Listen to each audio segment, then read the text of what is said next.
Hello student, कैसे हैं आप। आज महत्वपूर्ण और नेचुरल, जिसे हम कहते हैं प्रकृति से संबंधित टॉपिक है। प्रकृति से संबंधित टॉपिक मैं इसलिए कह रहा हूं क्योंकि आप लोग जानते हैं प्रकाश के बारे में आज हम चर्चा करने वाले हैं। और प्रकाश वस्तुओं को देखने के काम आता है, आप सभी लोग जानते हैं। लेकिन आप विशेषता देखिए, सबसे पहले विशेषता आप देखिए, वास्तव में प्रकाश के द्वारा तो वस्तुएं हमें दिखाई पड़ती हैं, लेकिन हम प्रकाश को नहीं देख सकते हैं। कुछ नास्तिक लोग इस बात की चर्चा करते हैं, जैसे मैं थोड़ा सा टॉपिक से हट रहा हूं, आपको बता रहा हूं। आप ध्यान दीजिए, कुछ लोग कहते हैं ईश्वर नहीं है, भगवान नहीं है, दिखाई कहाँ पड़ता है, कैसे दिखाएंगे। तो जिस प्रकार से बिल्कुल प्रकाश से आप इसे कंपेयर कर सकते हैं, प्रकाश जो है प्रकाश दिखाई नहीं देता है, लेकिन प्रकाश के प्रभाव के कारण वस्तुएं दिखाई देती हैं। इसी प्रकार से ईश्वर है, भगवान है, जिसके कारण भगवान तो हमें नहीं दिखाई देता है, लेकिन उसके मतलब जो प्राकृतिक घटनाएं हैं या उसका जो प्रभाव है वो हम हर क्षण महसूस कर सकते हैं। देखिए, प्रकाश जो है, प्रकाश एक प्रकार से क्या है, निर्वात में चल सकता है, विद्युत चुंबकीय तरंगें होता है। इसकी चाल निर्वात में 3 × 10⁸ मीटर प्रति सेकंड होती है। ये सभी चीजें छोटे स्तर पे आप पढ़ चुके हैं। और विद्युत चुंबकीय तरंगें इस प्रकार की तरंगें होती हैं जिन्हें के चलने के लिए हमें माध्यम की आवश्यकता नहीं होती है, और यह बिना माध्यम के निर्वात में चल सकती हैं। अब आप देखिए, बात कर रहे हैं हम प्रकाश के परावर्तन तथा परावर्तन के नियम की। तो प्रकाश का जो परावर्तन है, आप समतल दर्पण के द्वारा सभी लोग अपना चेहरा दर्पण देखते हैं, तो आप जानते हैं उसके पीछे क्या होती है, पॉलिश होती है। और पॉलिश होने के कारण यह दर्पण से टकरा कर क्या होता है, वापस लौटता है। और वापस लौटने के कारण जो प्रतिबिंब बनता है उसे हम देखते हैं। तो सबसे पहले मैं आपको बता रहा हूं प्रकाश का परावर्तन क्या है। तो आप मान सकते हैं किसी चिकने तल या उच्च कोटि की पॉलिश किए हुए तल के द्वारा प्रकाश का परावर्तक तल से टकराकर वापस लौट जाना ही प्रकाश का परावर्तन कहलाता है। अब प्रकाश के परावर्तन से संबंधित दो नियम है जिन्हें आप पुराने क्लासों में पढ़ चुके हैं। इधर मैं आपको बता रहा हूं, ध्यान दीजिए। ये आपका परावर्तक तल है, यानी दर्पण है। इस साइड पर क्या की गई है, पॉलिश की गई है। सबसे पहले प्रकाश की जो किरण आपतित होती है, मतलब गिरती है, टकराती है, उसे हम कहते हैं आपतित किरण। जिस पॉइंट पर टकरा रही है उसे हम क्या कहते हैं, उसे हम कहते हैं आपतन बिंदु। और टकराने के बाद ये क्या होती है, वापस लौट जाती है। परावर्तन का मतलब एक प्रकार से क्या है, वापस लौटना, ये परावर्तित हो जाती है। तो ये क्या कहलाती है, परावर्तित किरण। आपतन बिंदु पर जो हमने 90 का कोण बना दिया उसे हम क्या कहते हैं, अवलंब कहते हैं।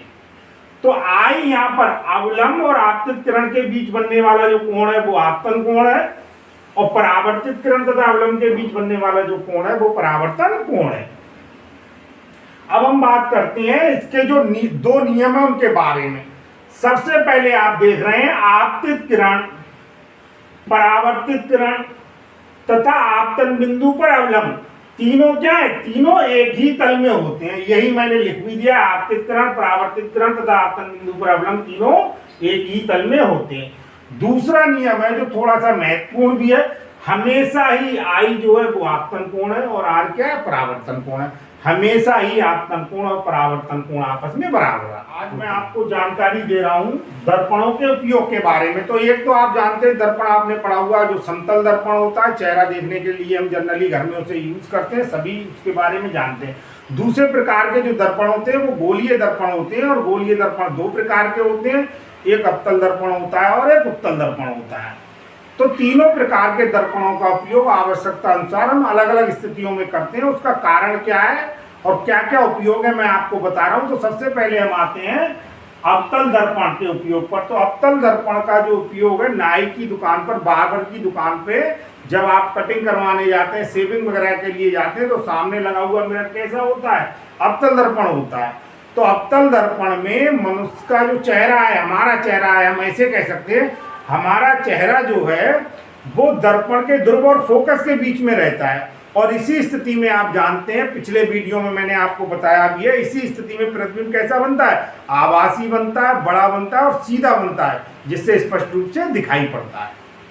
दूसरा आपने जानते हैं जो ईएनटी डॉक्टर्स हैं, आँख कान नाक और दांतों के डॉक्टर हैं, उसे इसे दर्पण को प्रयोग करते हैं। दांतों के डॉक्टर आपने देखा होगा, प्रकाश को परावर्तित करने के बाद दर्पण से दांत पर डालते हैं और वहाँ से उसका प्रतिबिंब बड़ा और स्पष्ट दिखाई पड़ने लगता है, जिससे वो बता देते हैं कि दांत में क्या प्रॉब्लम है। अक्सर वो जैसे ही प्रकाश डालते हैं दर्पण के द्वारा, वो कहते हैं आपके दांत में क्या है, कीड़ा लगा हुआ है, तो उसी से वो देखते हैं। अगला आपका आता है टेबल लैंप के शैडो में। तो टेबल लैंप के द्वारा हम स्टडी टेबल पे इसका प्रयोग करते हैं, और स्टडी टेबल पे प्रयोग करते समय इसके जो बल्ब लगा होता है, लाइट लगी होती है, उसके पीछे ये होता है, और इसके पीछे होने के कारण ये क्या करता है, पीछे से प्रकाश को परावर्तित करके एक निश्चित स्थान पर जहां पर आपकी बुक वगैरह रखी हुई है वहां पर डाल देता है, जिससे आपको बुक वगैरह पढ़ने में आसानी रहती है। अब आपका दूसरा आ रहा है उत्तल दर्पण के उपयोग।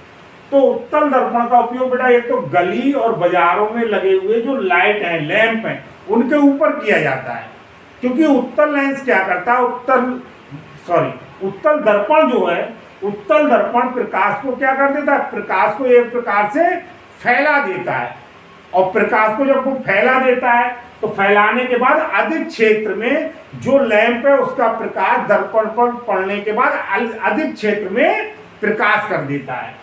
और दूसरा इसका उपयोग है मोटर कार में ड्राइवर की सीट के पास। तो जो ड्राइवर होते हैं, जो व्हीकल 4 व्हीलर चलाते हैं, ये ड्राइवर्स हैं, या आपके जो 2 व्हीलर है उसकी साइड में जो लगा हुआ मिरर है, ये भी कैसा होता है, उत्तल दर्पण होता है। तो उत्तल दर्पण का उपयोग इसलिए करते हैं, समतल दर्पण का क्यों नहीं करते हैं। उत्तल दर्पण का उपयोग करके ड्राइवर अपने से पीछे ज्यादा क्षेत्र का, फायदा ये कि ज्यादा क्षेत्र के से आने वाले पीछे के वाहनों को देख सकता है, जबकि समतल दर्पण से ऐसा करना संभव नहीं है।